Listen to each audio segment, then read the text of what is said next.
Hello friends, आज का हमारा टॉपिक है बिस्लर नेप्रियोल्स की सिंथेसिस। ये सिंथेसिस आपके बीएससी फाइनल ईयर जो हेट्रोसाइक्लिक कंपाउंड है, हम पढ़ रहे हैं आइसोक्विनोलिन का संश्लेषण। एक हमने कर लिया संश्लेषण, आज हमारा दूसरा संश्लेषण है। ये एग्ज़ाम के लिए भी महत्वपूर्ण है। जो बिस्लर नेप्रियोल्स की संश्लेषण वो होता किस प्रकार से है, इसकी सामान्य जो परिभाषा वो क्या होगी। नेप्रियोल्स की संश्लेषण में बीटा फेनिल एथिल एमीन के एसिलीकरण से प्राप्त व्युत्पन्न का अम्लीय माध्यम PCl5, P2O5, POCl3 या ZnCl2 इत्यादि के साथ इनमें से कोई एक के साथ गर्म करते हैं तो निर्जलीकृत होकर हमें डाईहाइड्रो आइसोक्विनोलिन प्राप्त होता है, जिसका विहाइड्रोजनीकरण प्लेडियम कार्बन के साथ या सिलेनियम के साथ या सल्फर के साथ करते हैं और हमें उत्पाद के रूप में प्राप्त होता है आइसोक्विनोलिन। इसकी यदि हम जो नॉर्मल रिएक्शन है वो देखें और उसके बाद में इसके मैकेनिज्म देखें कि किस प्रकार से अभिक्रिया संपन्न होती है, तो अभी हम देखते हैं बिस्लर नेप्रियोल्स की संश्लेषण और उसकी सामान्य रिएक्शन।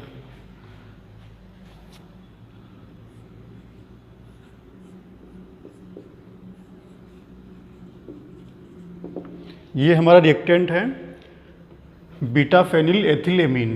ये अल्फा कार्बन, यहाँ पे बीटा कार्बन। बीटा से कौन जुड़ा हुआ है, फेनिल समूह जुड़ा हुआ, तो इसका नाम हो गया बीटा फेनिल एथिल एमीन का करवाते हम एसिटिलीकरण। तो हमें दूसरा रिएक्टेंट वो आवश्यक है, वो हमारे पास होगा एल्केनोइल क्लोराइड, और यहाँ पे हम यूज लेंगे एसिटिल क्लोराइड का। तो Cl C double bond O CH3 minus HCl, hydrogen chloride का एक अणु बाहर निकला। यहाँ से तो निकला प्रोटॉन बाहर और यहाँ से निकला क्लोराइड बाहर, तो हमें प्राप्त हुआ बीटा फेनिल एथिल एमीन का व्युत्पन्न। ये N, ये H, C double bond O CH3।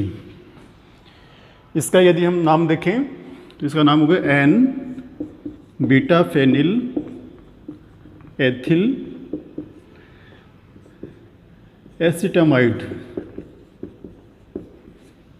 N beta phenyl ethyl acetamide, ये हमें प्राप्त हुआ एमाइड। ये कीटो रूप है, कीटो रूप और इनोल रूप है, वो एक दूसरे में ट्यूटोमेरिज्म के द्वारा, चलाव्यवता के द्वारा चेंज होते रहते हैं। तो यहाँ से तो निकला प्रोटॉन बाहर और ये इलेक्ट्रॉन चले गए ऑक्सीजन के पास। ये जो प्रोटॉन बाहर निकला वो किसके साथ जुड़ा, वो जुड़ा ऑक्साइड से। तो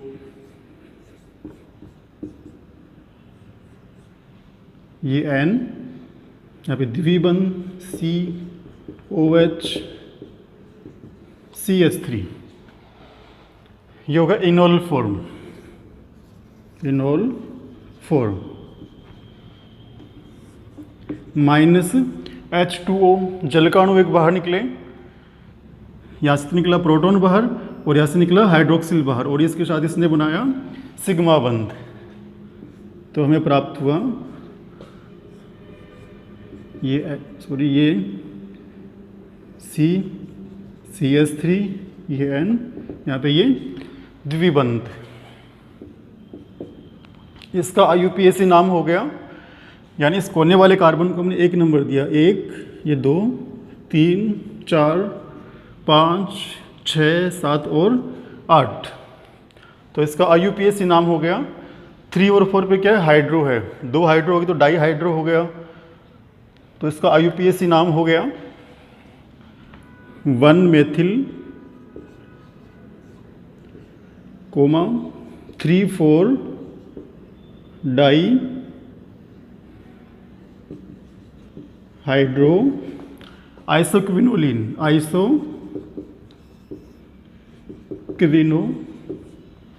इसका IUPAC नाम हुआ 1 मेथिल 3, 4 डाई हाइड्रो आइसोक्विनोलिन। यहाँ हमने इसका करवाया विहाइड्रोजनीकरण प्लेडियम कार्बन की उपस्थिति में। तो तो यहाँ से एक यहाँ से निकला हाइड्रोजन, एक यहाँ से निकला, विहाइड्रोजनीकरण हुआ, तो हमें उत्पाद प्राप्त हुआ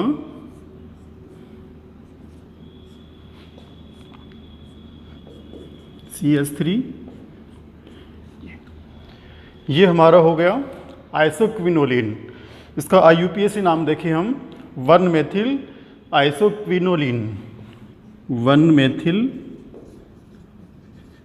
आइसोक्विनोलिन। तो ये जो बेसलर नेप्रियोल्स की संश्लेषण है उसकी एक सामान्य रिएक्शन अभी संपन्न हुई है। इसकी मैकेनिज्म किस प्रकार से होगी वो भी हम देखेंगे। तो हम देखें दोबारा से एक बार रिएक्शन को। जो बीटा फेनिल एथिलेमीन है उसको हम करवाते हैं, क्या करवाया हमने, बीटा फेनिल एथिलेमीन का हमने करवाया एसिटिलीकरण। तो हमें प्राप्त हुआ N beta phenyl ethyl acetamide. ये कीटो रूप है और ये चेंज किस में हो गया, ये चेंज हुआ इनोल फॉर्म में। POCl3 की उपस्थिति में जल का अणु एक बाहर निकला और हमें प्राप्त हुआ 1-मेथिल 3,4-डाई हाइड्रो आइसोक्विनोलिन। यहाँ पे हमने करवाया इसका विहाइड्रोजनीकरण, तो हमें प्राप्त हुआ उत्पाद के रूप में 1-मेथिल आइसोक्विनोलिन। तो ये इसकी सामान्य रिएक्शन हो गई। अभी इसकी हम देखते हैं मैकेनिज्म, क्रियाविधि, यानी जो संपूर्ण अभिक्रिया है वो किस प्रकार से संपन्न होती है। जो BSc फाइनल ईयर है उस जो हेट्रोसाइक्लिक कंपाउंड्स हैं उसमें आपको सामान्य रिएक्शन के साथ साथ उसकी मैकेनिज्म भी आपको आना चाहिए। अभी हम देखते हैं जो बेसलर नेप्रियोल्स की संश्लेषण है उसकी मैकेनिज्म या उसकी क्रियाविधि।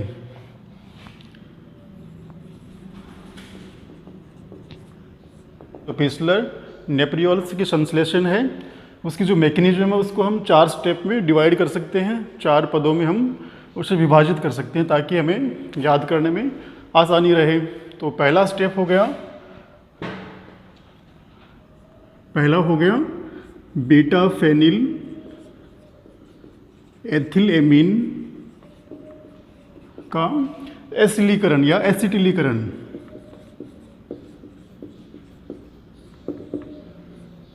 पहला स्टेप कौन सा हो गया, बीटा फेनिल एथिलेमीन का एसाइलेशन।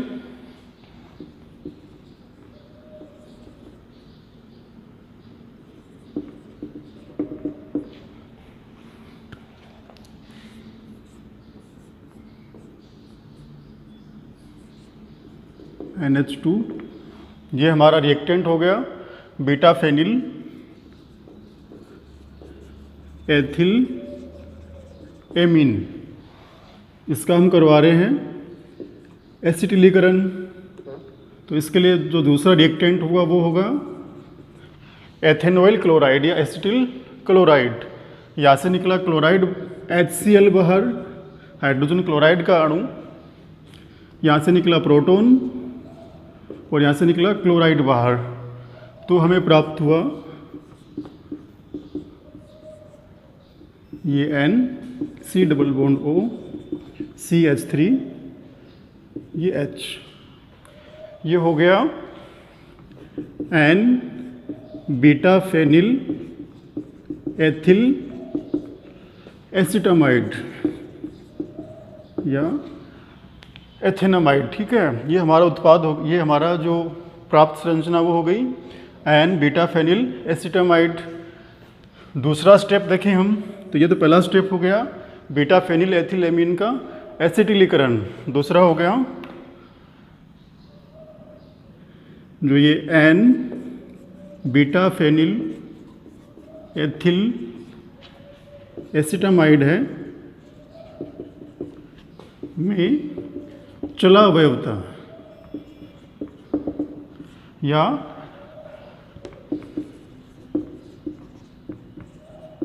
ट्यूटोमेरिज्म। जो एसिटामाइड है वो कीटो फॉर्म है, वो चेंज हो जाता है चलावेवता के द्वारा इनोल फॉर्म में, और इनोल चेंज हो जाती है वापस कीटो फॉर्म में। तो इसी को हम कहते हैं चलावेवता।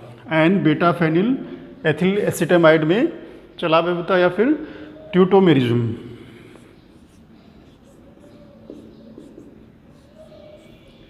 ये N H C double bond O CH3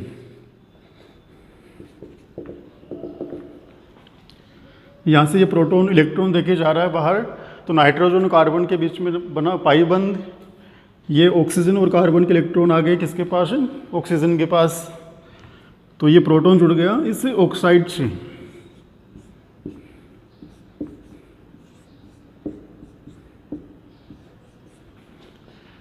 ये N द्विबंध COH और ये CH3। ये तो हो गया कीटो फॉर्म, ये हो गया इनोल फॉर्म।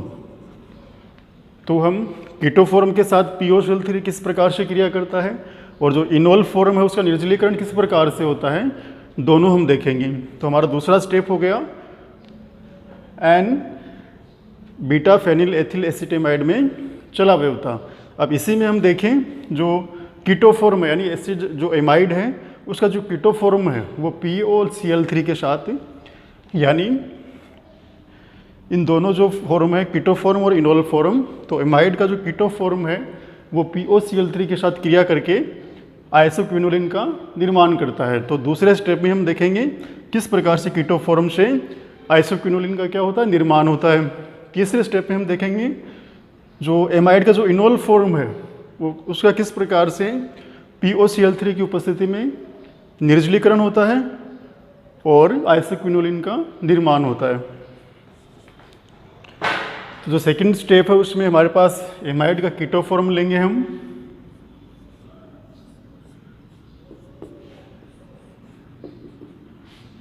ये CH3, ये C डबल बॉन्ड O और ये सॉरी यहाँ पे H और ये CH3, P double bond O, Cl, Cl और Cl।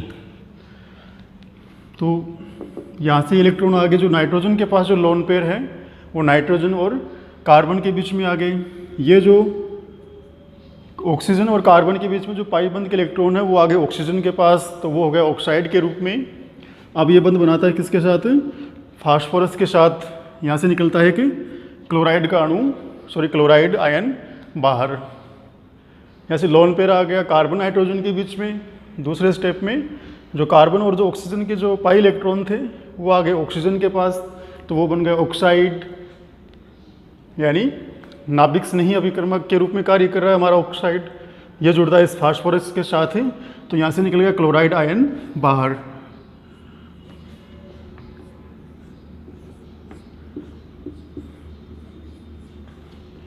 ये NH द्विबंध, ये C, ये P, CH3, P double bond O, Cl और Cl। यहाँ पे नाइट्रोजन पे कौन सा चार्ज आ गया, यहाँ पे नाइट्रोजन पे हुआ पॉजिटिव चार्ज। यहाँ से ये और यहाँ पे आ गया हमारा क्लोराइड, यानी पॉजिटिव चार्ज के पास जो पॉजिटिव चार्ज है उसके पास आ गया नेगेटिव चार्ज। यहाँ से निकला प्रोटॉन बाहर, तो यहाँ पे इसके साथ बना सिग्मा बंध, ये इलेक्ट्रॉन चले गए वापस नाइट्रोजन के पास। तो ये N, ये C, ये O, ये CH3, सॉरी फास्फोरस, द्विबंध ऑक्सीजन Cl और ये Cl। यहाँ पे जो यहाँ से प्रोटॉन बाहर निकला, कार्बन के साथ सिग्मा बंध बना बेंजीन रिंग के साथ या एरोमेटिक रिंग के साथ। यहाँ से ये इलेक्ट्रॉन आ गए वापस कार्बन और नाइट्रोजन के पास। जो नाइट्रोजन के पास जो लोन पेयर हैं वो बनाते हैं कार्बन और नाइट्रोजन के बीच में पाई बंध, तो यहाँ से ये निकल गया बाहर, तो माइनस POCl2।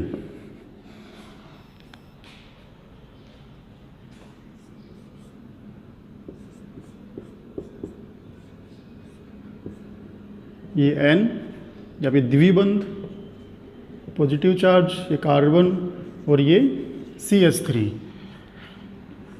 यहाँ से माइनस H प्लस, प्रोटॉन भी बाहर निकले, जो नाइट्रोजन से जुड़ा हुआ प्रोटॉन है वो बाहर निकले नाइट्रोजन को इलेक्ट्रॉन देके, तो नाइट्रोजन पे वापस आ गया लोन पेयर, नाइट्रोजन हो गया उदासीन। हमें प्राप्त हुआ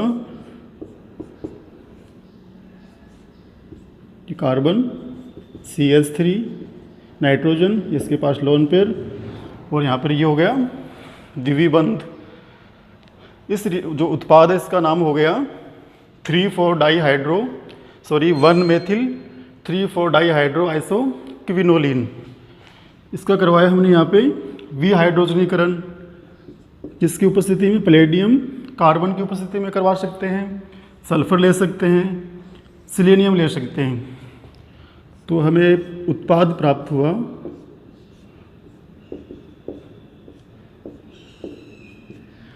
यहाँ से दोनों हाइड्रोजन निकल गए, तो यहाँ पे द्विबंध हो गया, यहाँ इस पर द्विबंध पहले से था, तो हमारे उत्पाद का नाम हो गया 1-मेथिल आइसोक्विनोलिन। 1-मेथिल आइसोक्विनोलिन। तो ये तो हो गया जो एमाइड है उसका जो कीटो फॉर्म है उसके द्वारा आइसोक्विनोलिन का निर्माण। दोबारा देखिए एक बार स्टेप हम, तो जो एसिटामाइड है N beta phenyl ethyl acetamide, वो जुड़ता है POCl3 के साथ। यहाँ से POCl3 बाहर निकल, POCl2 माइनस बाहर निकला, यहाँ से प्रोटॉन बाहर निकला, तो हमें प्राप्त हुआ 1-मेथिल 3,4-डाईहाइड्रो आइसोक्विनोलिन। प्लेडियम और कार्बन यहाँ पे विहाइड्रोजनीकरण करते हैं और बाहर निकलते हैं दोनों, हाइड्रोजन H2 बाहर निकल गया, हमें मिला 1-मेथिल आइसोक्विनोलिन। अब यदि इसका हम इनोल फॉर्म देखें उसके द्वारा किस प्रकार से आइसोक्विनोलिन का निर्माण होता है, तो हमारा तीसरा, ये तो दूसरा स्टेप है। पहला स्टेप था जो बीटा फेनिल एथिल एमीन का एसिटिलीकरण, दूसरा हमने करवाया, दूसरा हमारा था चलावयवता, और तीसरा हमारा है जो एमाइड का जो इनोल फॉर्म है उसका निर्जलीकरण। तीसरा स्टेप हो गया।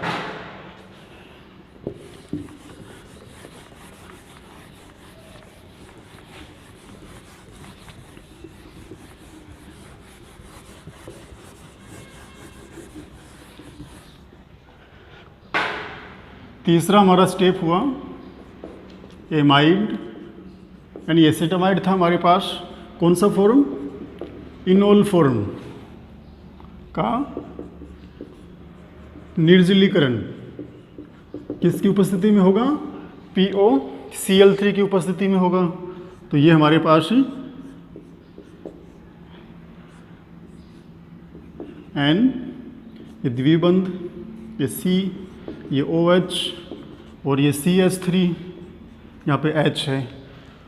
तो ये हो गया हमारा जो एसिटामाइड है उसका इनोल फॉर्म POCl3 की उपस्थिति में।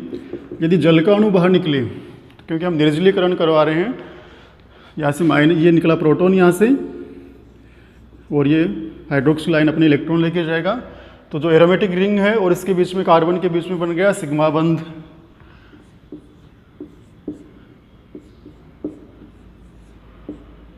ये N द्विबंध, ये CH3। तो इस कंपाउंड का नाम हो गया 1-मेथिल 3,4-डाईहाइड्रो आइसोक्विनोलिन। ये हमारा हो गया तीसरा स्टेप। हमारा जो चौथा स्टेप है वो है 1-मेथिल 3,4-डाईहाइड्रो आइसोक्विनोलिन का विहाइड्रोजनीकरण। 1-मेथिल 3,4-डाईहाइड्रो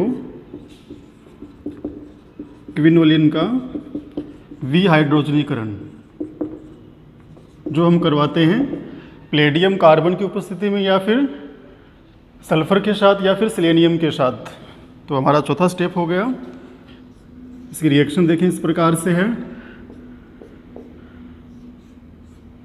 ये नाइट्रोजन, ये कार्बन, CH3, ये द्विबंध प्लेडियम कार्बन की उपस्थिति में, सल्फर भी हो सकता है, हम सेलेनियम का यूज कर सकते हैं। तो यहाँ से निकले H2 माइनस H2, तो हमें प्राप्त हुआ